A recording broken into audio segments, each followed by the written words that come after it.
Today on Sports Card Investor, I bring on Topps Project 2020 artist Fdot to talk about this series and to give some inside information about the next cards he's producing. My name is Jeff Wilson. By day, I invest in tech companies, and at night, I invest in sports cards. Join me on my journey to profit from the hobby we all love.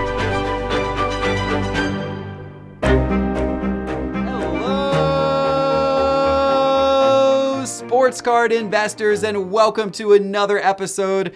I hope you've had an absolutely outstanding weekend thus far, and we've got a fun conversation today that hopefully is going to make it even more enjoyable.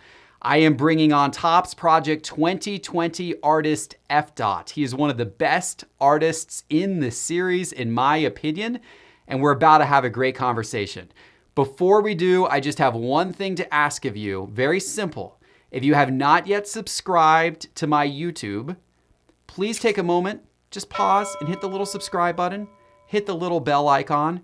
It really helps. I really appreciate it. And you're going to want to subscribe because we are now only a couple of weeks away from the virtual Sports Card Con 2020 that we are doing on Sports Card Investor. It is going to be 5 days of live streaming through this channel, where I am going to host it live and I'm going to go to dealers across the United States and have them show off various cards that they are currently selling, and those cards will be available for purchase the moment that they are showing them on the live stream. It is a whole card show coming to your living room. So you're going to want to be part of that. And by the way, if you haven't registered for the virtual yet, it is free to attend. Go to sportscardinvestor.com and click on Virtual 2020 in the main menu bar and get yourself registered right now. All right, guys, let's bring on Fdot. This is a fun conversation. We get to learn a little bit about his background. We talk a little bit about business and the business of art and how that works. And then we talk a lot about Topps Project 2020 and the various cards he's created, new ones that are coming up, what he thinks of the market, how he thinks, what he thinks about the prices that have gone up and down and the various art that's being produced. It's a fascinating conversation. I think you're going to enjoy it. So without further ado, let's get it started. Fdot, welcome to Sports Card Investor. Hey, thanks so much for having me. How you doing? Man, I'm doing great. It's great to talk to you today. I'm excited to hear more about all of your cards and the work you've done for Topps Project 2020. Right off the bat, I got to compliment you because you've got some of the best looking Topps Project 2020 cards. And I also feel like you put so much into your cards in terms of the symbolism and the kind of the little figures, the little things, the nuances of the card. I feel like you probably spent a lot of time thinking about each of these. Thank you, man. Thank you. I appreciate that. Yeah, I've definitely been trying to raise the bar with each card. And I think that's something I do with all my artwork, though, is I always like to do research. I always like to find little interesting things that mean a lot to a few number of people. And then that makes the art really special for some people. So just trying to take that to each of the cards for sure. Awesome. And we're going to talk about each of those cards in a minute, as well as what's coming up with Topps Project 2020. But before we do, I'd love to hear a little bit more just about your background. How did you get into art? And then how did you get invited to be part of this project? Sure. Yes, I can give you the short story. So ever since I was a kid, I've been making art just like any other kid. You learn how to draw, can't stop drawing, hopefully for a little while, until they tell you that drawing isn't a career. But I had a few influences in my life that did remind me that drawing and making art can be a career. One of those was my grandmother. My grandmother was an artist, especially in her later years. And then when I had to eventually choose like what I would study after high school, even though I loved all the art classes, I wasn't sure if I could make a living as a fine artist. So I studied graphic design. And that allowed me to bring all my interests together into one area, like photography, video. I was also really into skateboarding at the time. And so like reading those magazines and watching those videos really influenced me a lot. And then I studied graphic design, worked at a bunch of different jobs like agencies, brands, and tried starting my own thing like multiple times. And then just in the last few years, I started to have more success with it and getting the kinds of projects that I want to get. There was definitely a turning point in those few years where like I basically lost everything that I owned from a fire, which was a crazy moment. And that reminded me of like why I started creating art. and it helped me move forward and like become the optimist that I am today. That's awesome. That's awesome. And as an entrepreneur, I love hearing about stories of perseverance and people who had to, kind of push through to make something happen. Getting started as an artist, I imagine, has to be one of the most difficult things. Getting that early traction, getting over the hump to where you go to basically where you're the starving artist and you're just, desperate for people to buy your work, to actually where you start to hit the mainstream, to where you are today. What is that transition like? What was that like for you? Man, it's hard for sure, especially because a lot of artists, they're told these different stereotypes of like, you can't make a living with this, or they don't have those people in their corner. And so they don't even believe in themselves. And that's, I think, the thing that gets in the artist's way, like the most, is just not having faith in yourself. Because just like anything, just like any business you want to start, it's going to take time, and it takes a lot of perseverance and finding that inner motivation of like, not just for the money, like you have to have some passion around this too. So a lot of times like artists will enjoy like seeing illustration artists. Like, I love how they draw. I want to draw like that. But then they try it, and it's actually, they don't like it as much as they thought they would. And so it takes some like just exploratory phase to like get to actually find the gift that you want to spend the time on. And I can't tell you how many times I got taken advantage of as an artist early on. I like undercharged, or I just didn't value my own time and my own work. And it sometimes it just takes like having the right people around you too, to like snap you out of it and remind you like that your art is worth something. And it's not just trading time for money like you do at a lot of typical entry-level jobs. It's different. Like, you have a certain way that you draw your line, and that's unique from everybody else. And the more you refine that technique and the more confident you become, just like one foot in front of another, you start getting better clients and better projects and starting to develop a style as well. Yeah, and then you're selling based on value, not based on time. And that's something that every business professional, especially in like a professional services field, which, to a degree, I think when you're starting as an artist, or especially if you're a graphic designer, you are kind of in the professional services field, where when you're starting, you are trading your time for money. Like, that's the trade, and you're billing by the hour. That's, often, whether you're freelancing or contracting or whatever, or if you have an agency, like I own an agency, and you bill by the hour. But then you try to transition into value-based billing, where you're not billing by the hour, but you're billing based upon the value of your end product. And our agency, thankfully, as we've grown and have gotten larger and larger clients, we've been able to do that. But that's a difficult transition. It takes time. And as an artist, that sounds exactly like what you're talking about. Like, you need to transition away from the, I'm just painting this commission by the hour, to actually what I produce has a lot of intrinsic value beyond how much time it could ever possibly take me. Definitely. And I think it's hard pill to swallow that sometimes my art just won't make it into the hands of the people that want it, simply because they can't afford it. And that doesn't mean that you should discount your art, right? So you can create art for the masses and have everything be like cheaply made or mass produced as prints. And that's a way to get it in people's hands. But more and more, I'm realizing that people really value the limited edition stuff, the original art, the signed and numbered editions that are rare. So you have to charge more for them. Otherwise, you just like shoot yourself in the foot. So yeah, I think it's tough. When I got started, I was working with some nonprofits, and I realized that like, I can do pro bono work throughout the year, but I can't make a whole business off of pro bono work. So I have to be okay doing some more commercial stuff and some more altruistic stuff that makes my heart feel good, and finding the balance between those. And then more and more, like, I've gotten to be more selective because obviously the reputation and the, what's the word? Like, I have more agency and more reputation than I did a few years ago. So I can say no. And I know that there's going to be more work coming soon. Yeah. There's a lot of interesting parallels in some of the stuff you just said there between the art world and the sports card world. I mean, the fact people like the limited edition stuff, they like the numbered stuff, they like the smaller print run stuff. I mean, you see that in the sports card world. People want to chase the cards that are numbered to 99 and that are hand signed by the player, or the very rare parallel, because it's got some uniqueness to it. And just the mass printed base rookie cards, not quite as exciting, as some of that, real collector type stuff. But it depends what people are in it for. And sometimes, as a sports card investor, there's a whole range of opportunity. Sometimes those base mass printed cards can actually, the market on those is more rich because they're buying and selling a lot quicker. So sometimes they can present the better flipping opportunities, get in and get out. But if you're really trying to buy the collector's piece that you want to hold on to and you want to put on your wall or treasure in your personal collection, you want to go for that card that's got the uniqueness, that's got the rarity, that there's only a certain number of them out there. It sounds very similar to, that thought process you have in the art world. Definitely. I mean, in the end, everybody just wants to feel special. And if you have a bit of the artist's time or a bit of the player's time, and they even wrote like a custom note to you, it makes it feel even more special. So yeah, there's definitely this sentimental value. And then there's more financial, concrete data of like, how much is this card selling for value?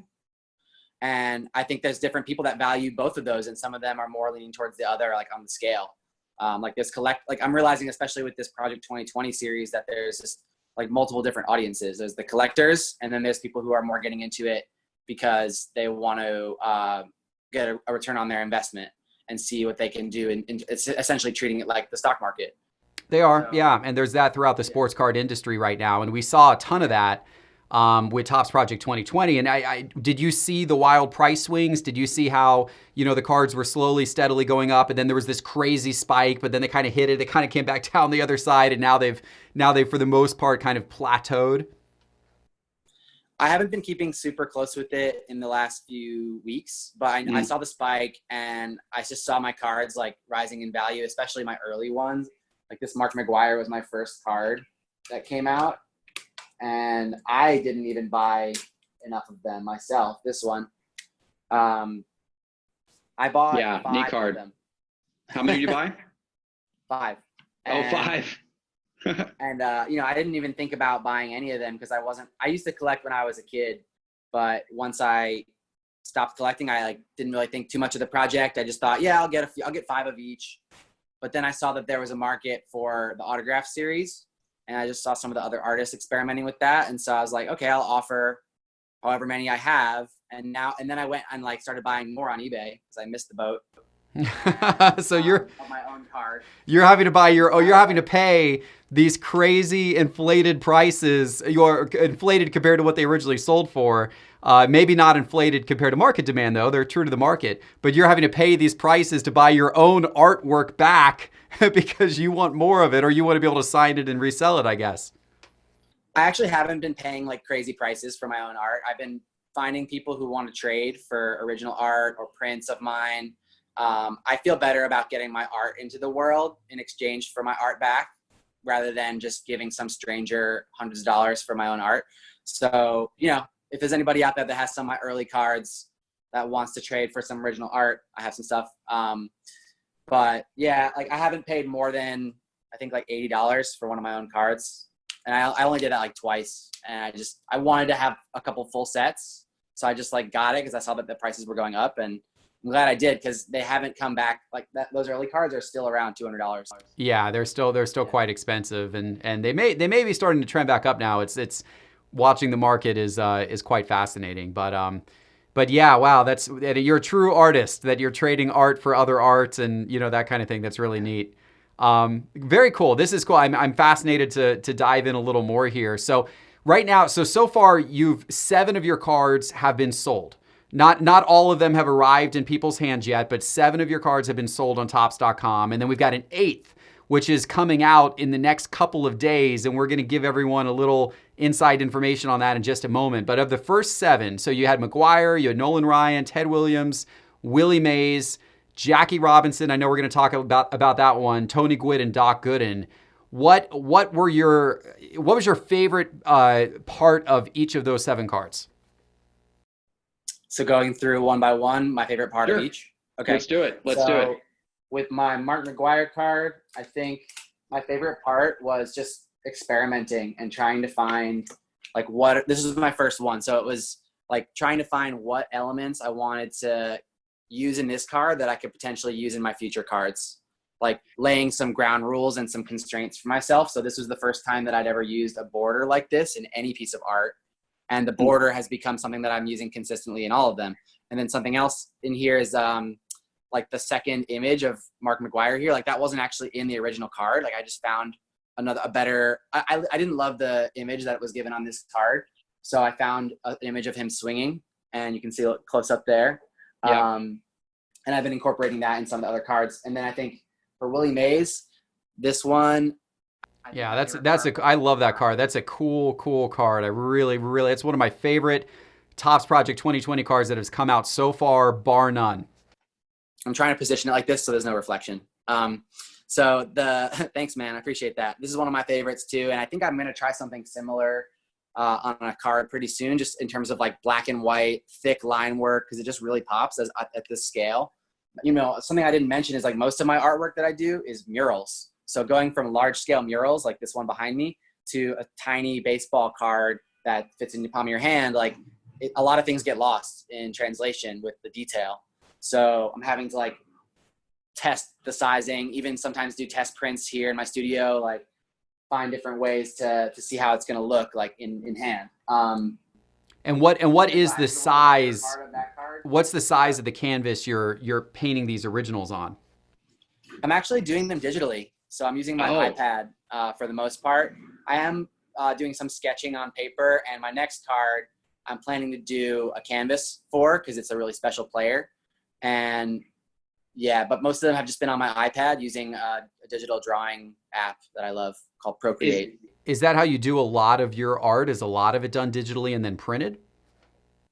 But yeah, I do a lot of it that way. But also, since my main thing is murals, hand painted murals, like I'll take a photo of a wall and then I'll just sketch on top of that photo in my iPad.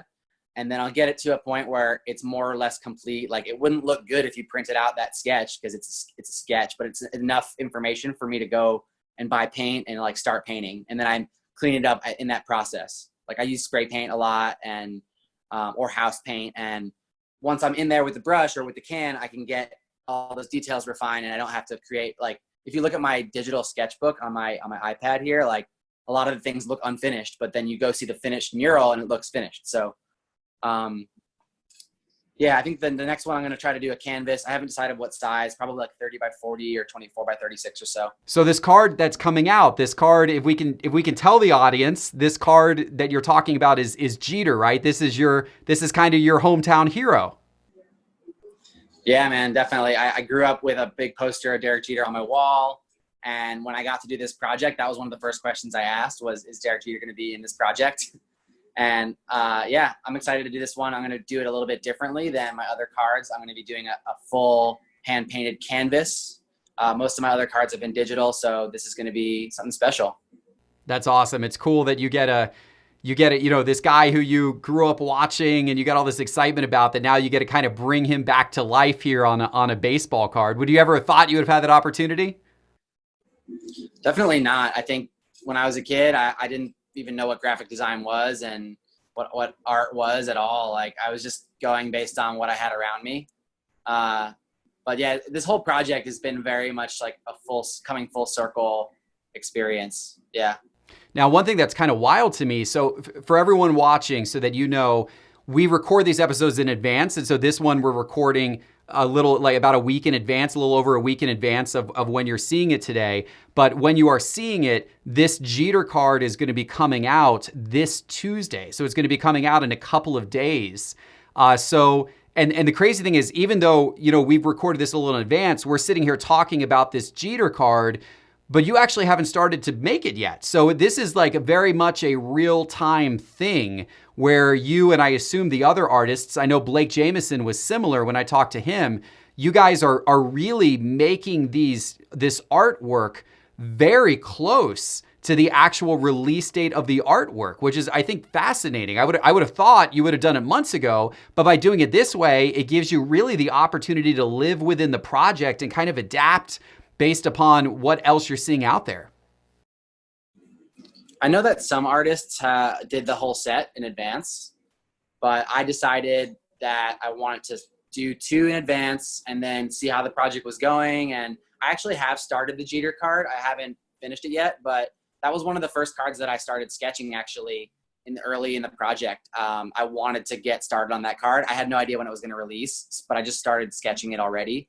I don't love what I started because like as the project has gone on, my approach has gotten different. Like I've been doing more research on the players and trying to build more nostalgia into the cards rather than just like doodling all over or applying my style to the card and like leaving what was there in terms of stats and symbols and stuff. There's definitely a couple cards that have come out that I like really like went over the top with the symbols. And I think finding that balance of like a few things that you notice right away and then a few things that you don't notice right away that you keep coming back and like finding more Easter eggs in the card.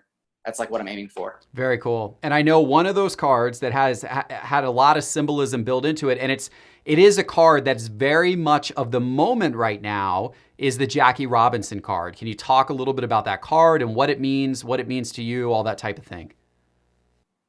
Yeah. So with Jackie, I went and watched the documentary that was all about his life, not just his baseball career, but you probably know a little bit about Jackie Robinson, but I didn't really know too much about his work in the civil rights movement. I also didn't know that he was a war veteran. So there were a lot of stories that I wanted to include in the card. One of which was like the fact that he was a war veteran in a battalion called the Black Panthers before the Black Panthers political party even existed. It was like a different Black Panthers. So I included the Black Panthers patch hidden in the corner. I included Ebbets Field with the year. And then I included the date that he broke the sports color barrier, the 15 all-star appearances just by putting like 15 stars around the border. Little things like that where you have to like count in order to like actually see the hidden message.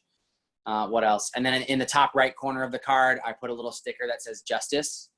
It was not a real sticker, but it looks like a sticker. And I wanted to do something with the Black Lives Matter movement. But in the end, after talking to Topps, we decided that it wasn't a good idea to commercialize that whole movement that's happening around the world right now. And it was better to do something more general about his work with civil rights. And it still relates to today. And there's like a little fist underneath the word justice. Yeah, so those are some of my favorite parts about that card. And I think that's my favorite one that I've made in the series so far. Yeah, that's cool. And you've got up on your website right now, you're selling limited editions of that card where you're signing them and numbering them. And you've got different editions where you've numbered them to different things and that type of thing.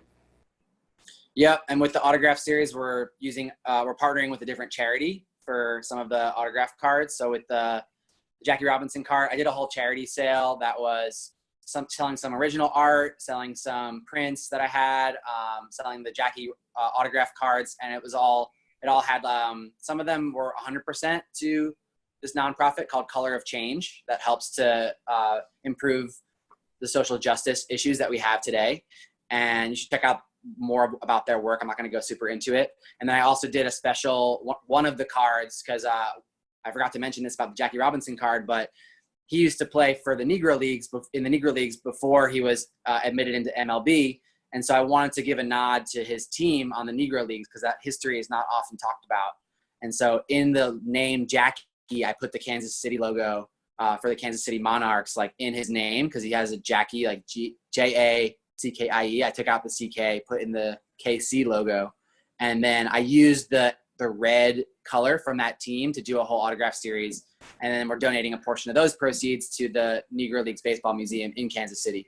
So bringing that back to like where he came from was important to me. Awesome. That's really cool. I love the depth of symbolism and thought you put into these various cards. It's awesome. Your cards are definitely some of the most intricate and some of the most filled with Easter eggs, which is really cool. And I certainly love the charity work you're doing through it as well.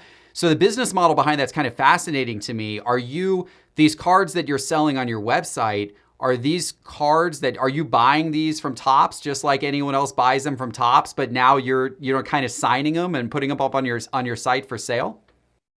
Exactly. Yeah. I when I got into the project, I read the contract with Topps and I didn't think about this idea at all of like signing and selling the cards because it wasn't something that was on my radar. And a lot of the other artists were surprised too that there was such a market for it. Like Tyson Beck, he's done a ton of different sports cards for Topps and different work with sports companies. And he was even surprised by the demand for this. So this is my first real like big sports related project. And so I had no idea. So then after my first couple cards, I started stocking up more of them and just buying them directly from Topps within that 48-hour window. And so however many I sign, like technically that does come out of the print run. So if there's 10,000 cards in the print run and I buy 100 of them, that's, it brings it down. So, it does change things, and people want to know all the details, and it's just like crazy. I didn't expect there to be so much interest. Yeah, it is.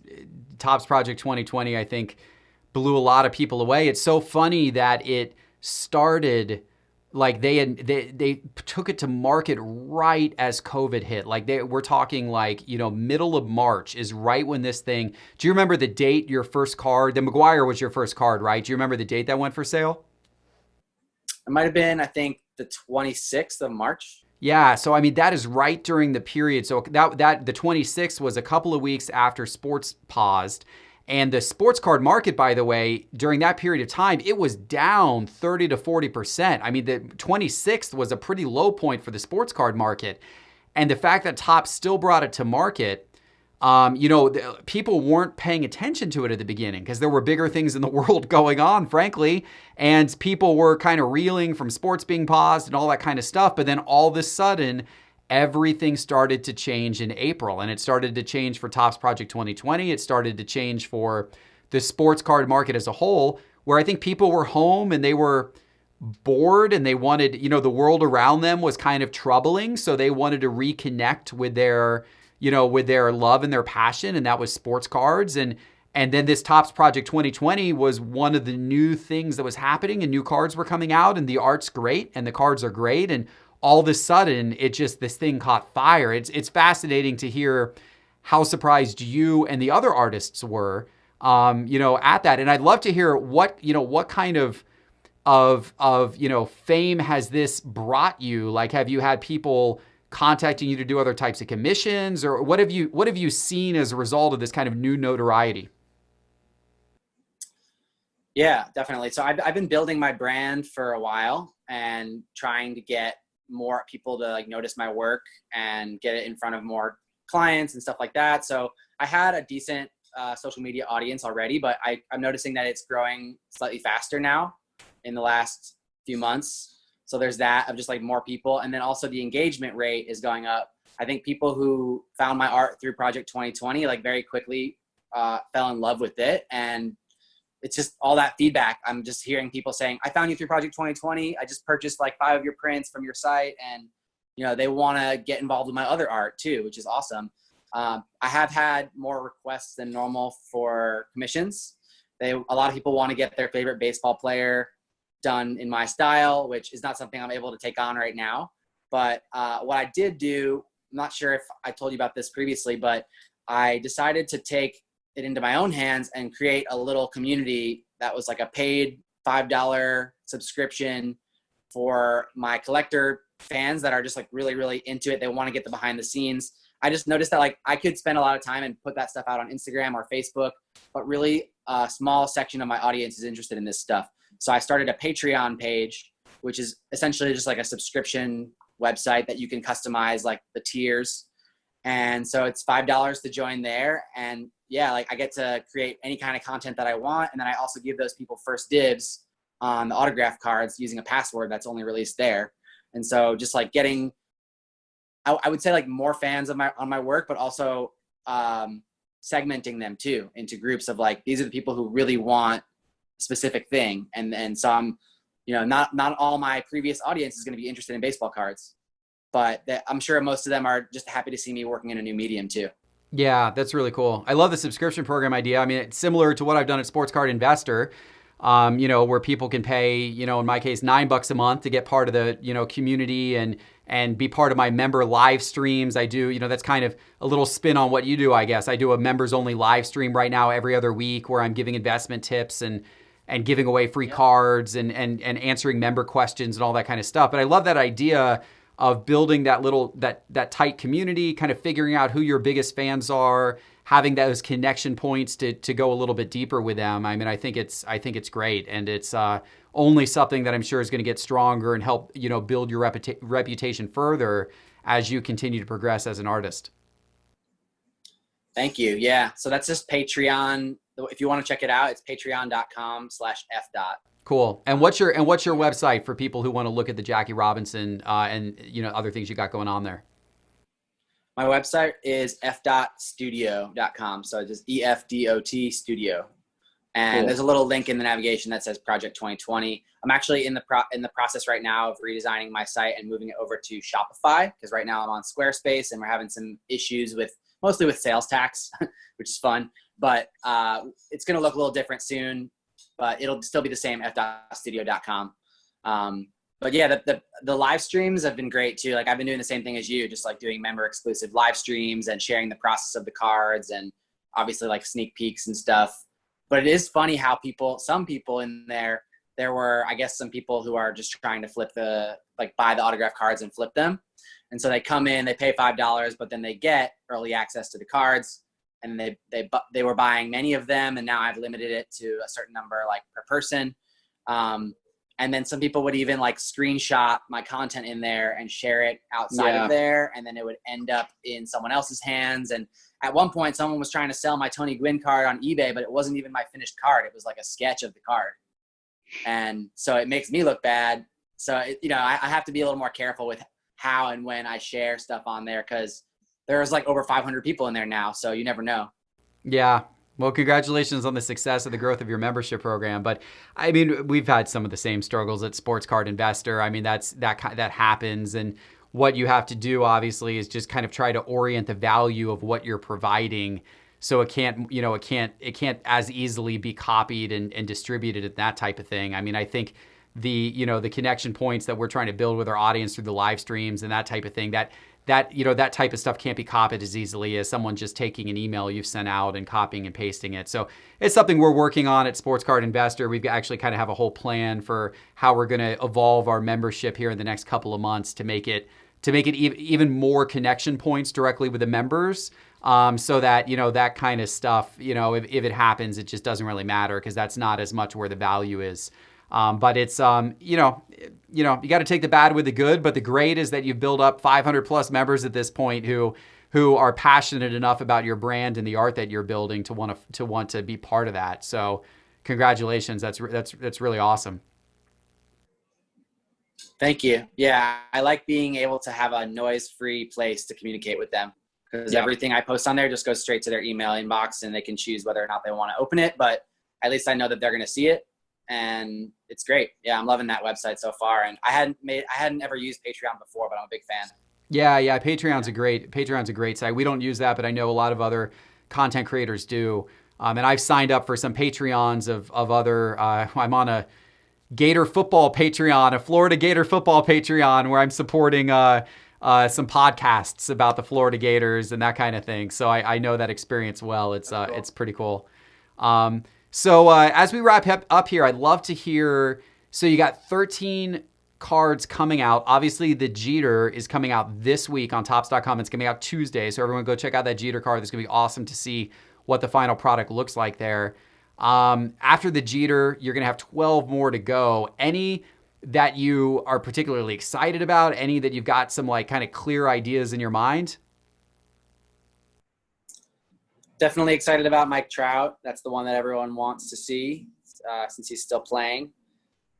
I'm excited about Roberto Clemente. I had a bat card of Roberto Clemente when I was growing up. I still have it, and that's my favorite card that I've ever owned. So I'm excited to do my own Roberto Clemente, and I'm probably going to put the Puerto Rico flag on that card. So that's going to be fun for all the Puerto Rican fans out there, all the Roberto Clemente fans. And Ken Griffey Jr. It's like, obviously, Jeter, Griffey, and Mike Trout are the top three players in the series in terms of their notoriety. So I'm excited for all those. And Frank Thomas, I got a bunch of them excited for. Yeah.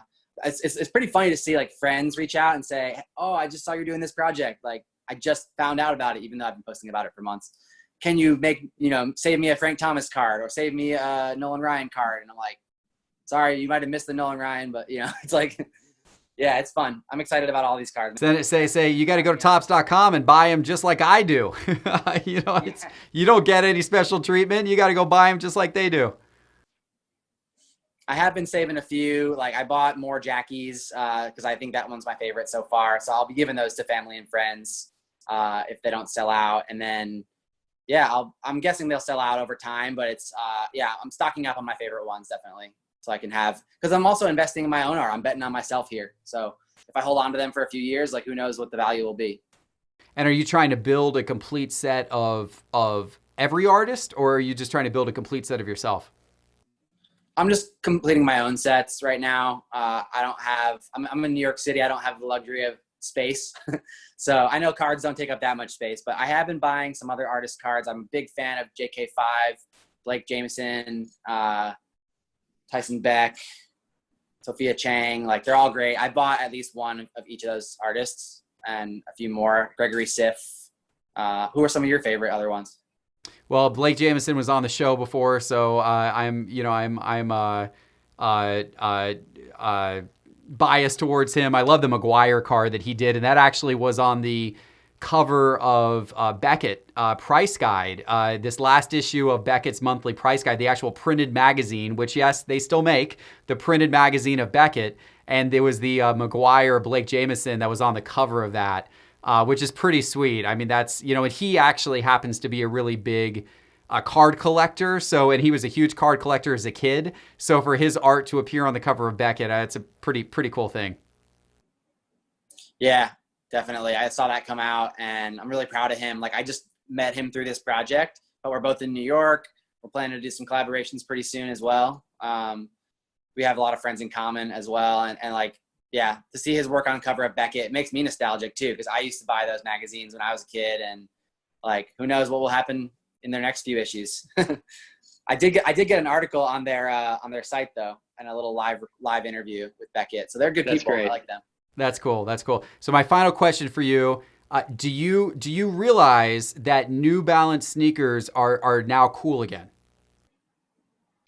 That's your final question. Do you own any? Do you have any New Balance sneakers? I don't have any New Balance sneakers. Are you about to gift me a pair? No, I'm not. It goes back to I was in one of my previous episodes about Topps Project 2020, I had a guy troll me, and his troll was that Geoff wears New Balance sneakers. But then the great thing is, and I'll have my editor bring it up on the screen here, that Blake Jameson, I asked Blake Jameson if he thought I wore New Balance sneakers, and his response was he thought New Balance sneakers were cool. Turns out Blake Jameson actually owns New Balance sneakers and tweeted me a photo of his New Balance sneakers. So it's kind of become a funny joke. Man, I let you down. I don't have any New Balance sneakers, but I am a fan of New Balance because they have a skateboarding team. So New Balance recently made, in the last few years, a new line of shoes called Numerics, and I'm probably going to have to pick up a pair at some point, try them out. So good for you for wearing New Balance. I don't think you should feel any shame.